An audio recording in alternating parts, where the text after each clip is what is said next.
Okay, so this is a 2017 Mustang EcoBoost Premium convertible, and I'm going to be changing out all 9 of the shaker system speakers. Everyone knows at this point that they're pretty much crap.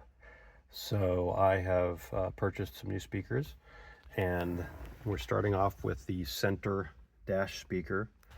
And I'll give a shout out to another YouTube user for pointing out that although most people suggest that you have to open the glove box, remove this panel, remove this entire panel to be able to release the tabs that hold this in place, one person suggested that all you have to do is really pull this loose, which I've already done.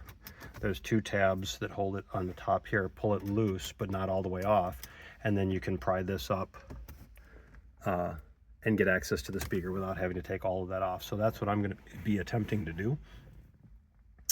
And I'll be videoing this sort of in pieces, but the next thing, there will be several clips underneath this, and I'll be just using a pry tool to try to gently pry this up. Bear in mind that when you're doing this, when these clips release, it sounds like you are absolutely ripping and breaking apart plastic. So be gentle with it, but don't freak out too much when you hear the sound that these make when they pull free, because it does kind of scare you a little bit.